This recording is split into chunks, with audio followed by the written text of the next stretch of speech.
When you are miles deep in a national park, the silence is supposed to be peaceful. That quiet, that stillness, that sense of being completely away from the world, that is why people hike in the first place. But what do you do when that silence is broken by footsteps that perfectly mimic your own pace? What do you do when you stop and they stop? When you speed up and they speed up? Tonight, we are uncovering 3 terrifying encounters where solo hikers realized they were not alone out there. And in one of these cases, the thing breathing just outside a hiker's tent in the middle of the night was not an animal. Stay with me, because these stories are going to change the way you think about going into the woods alone. Welcome back to True Scare Tales. If you are new here, hit that subscribe button right now, because we bring you the most chilling, most real horror stories every single week, straight from people who actually lived through them. Hit that like button too before this video is over. It genuinely helps us keep these stories coming to you.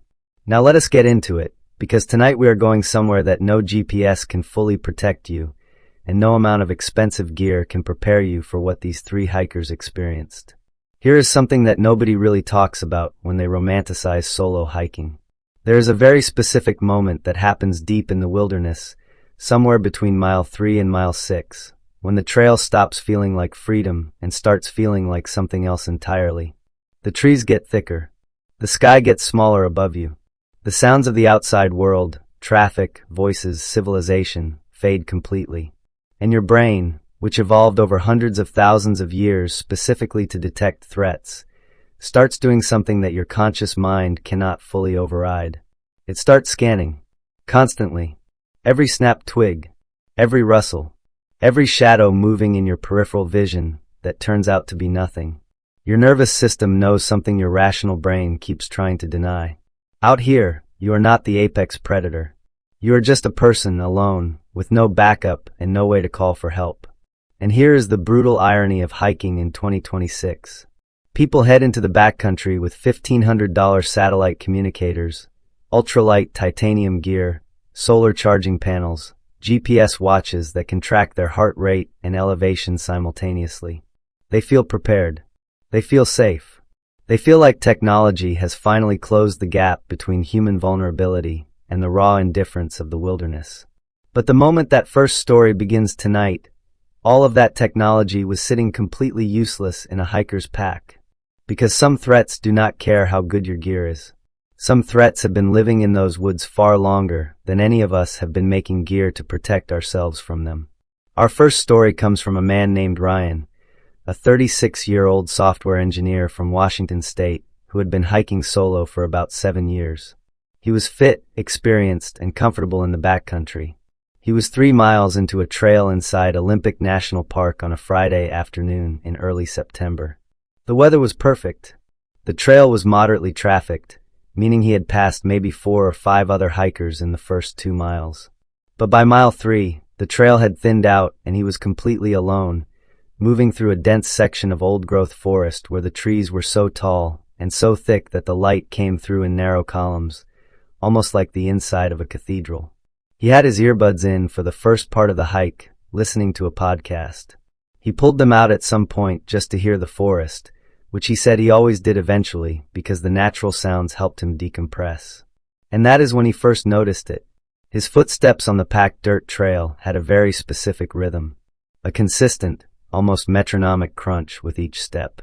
And underneath that sound, just barely audible, there was another set of footsteps, matching his exactly.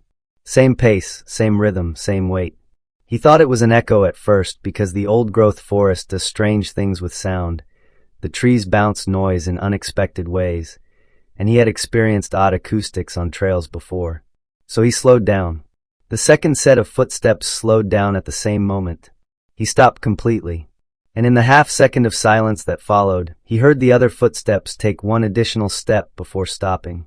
Whatever was behind him had not stopped at the same time. It had stopped 1 beat later.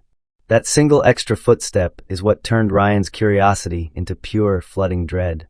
He turned around slowly. The trail behind him was empty as far as he could see, which was maybe 40 yards before it curved.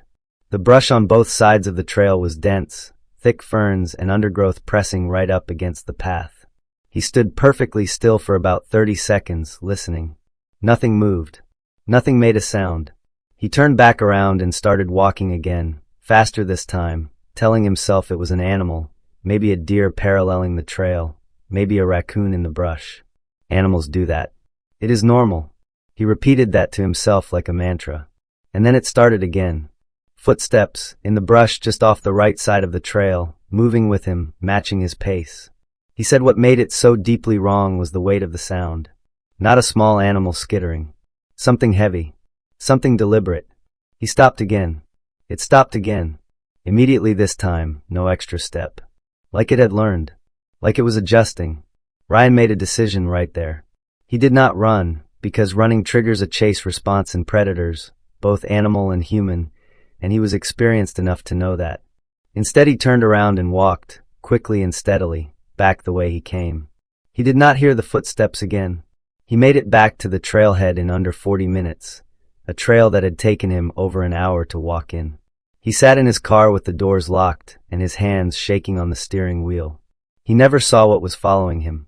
He filed a report with the Park Service, who told him it was likely a bear or cougar paralleling the trail, which does happen. Ryan said he nodded and thanked them. But he told the online hiking community, where he eventually shared this story, that a bear or cougar does not stop when you stop. A bear or cougar does not adjust its behavior based on what you are doing. Whatever was in those ferns understood cause and effect. And that is what still keeps him up at night. Our second story takes us to the Great Smoky Mountains and a woman named Kara, a 31-year-old nurse from Knoxville who had been doing solo overnight trips for 3 years without a single incident. She was on her second night of a 3-night solo backpacking trip, camped in a flat area just off a ridge trail at around 4,000 feet elevation. She had a solid tent, a good sleeping bag, and she had done everything right. Food hung in a bare bag, campsite clean, no strong smells near the tent. She was not a rookie. She knew the protocols. She woke up at around 1:15 in the morning to a sound that she initially could not identify. It took her about 4 or 5 seconds, still groggy, to process what she was hearing.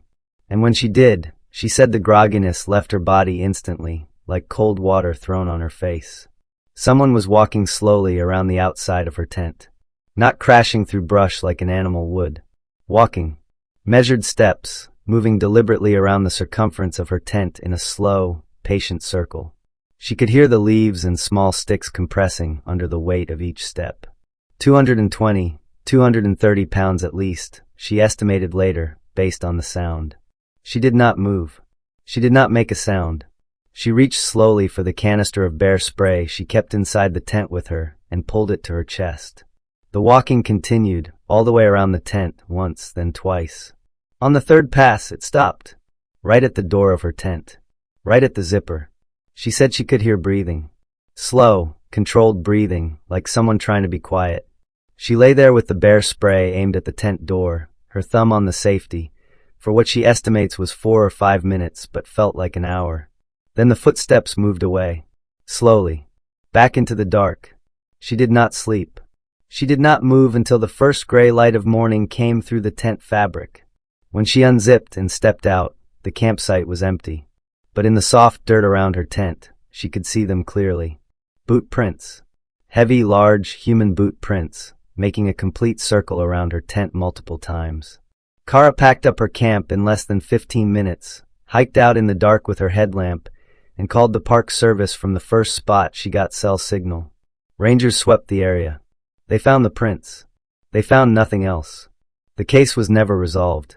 Our third story comes from a man named Daniel, a 44-year-old former Marine from Idaho, which matters because Daniel is not someone who scares easily.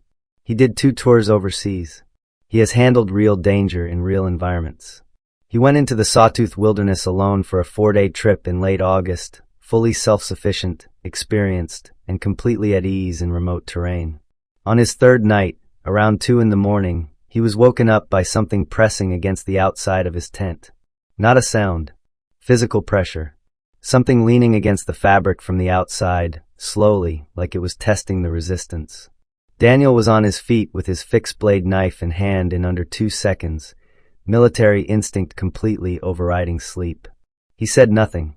He pressed his hand gently against the tent wall from the inside, and whatever was on the other side pressed back. Slowly. Deliberately. He said it was the most terrifying thing he had experienced in his entire life, including combat, because at least in combat he could see the threat. He shouted loudly and hit the tent wall hard from the inside. The pressure released instantly, and he heard something moving away through the brush, fast. He unzipped the tent immediately and turned on his high-powered flashlight, sweeping it across the campsite. Nothing there. But the fabric on the side of his tent, where the pressure had been, was distorted, slightly stretched outward, like something had been pushing against it with a flat surface. Not a paw. Not a snout. Something flat and wide. Daniel, a man who has faced genuine danger, sat outside his tent for the rest of that night with his light on and his knife in his hand. He hiked out the next morning and has not done a solo wilderness trip since. He says whatever was outside that tent that night, it was not afraid of him. And that is the part he cannot shake. 3 different wildernesses. 3 different people. 3 experiences they cannot explain and cannot forget. And what connects all of them is not just that they were alone. It is that in each case, something out there was aware of that. Something knew they were isolated, knew they had no backup, and made a choice about what to do with that information. That is the thing about the deep woods that the hiking brochures never mention. You go out there to get away from the world. But sometimes something out there is watching you do exactly that. If one of these stories hit differently for you, drop a comment below and tell me which one got under your skin the most. And if you have ever had something happen to you out on a solo trip, something you could not explain, share it in the comments because your story deserves to be heard, and it might just end up featured right here on True Scare Tales. Share this video with someone who hikes alone. It might be the most important thing you send them this year. Stay sharp out there, trust your instincts, and we will see you in the next one.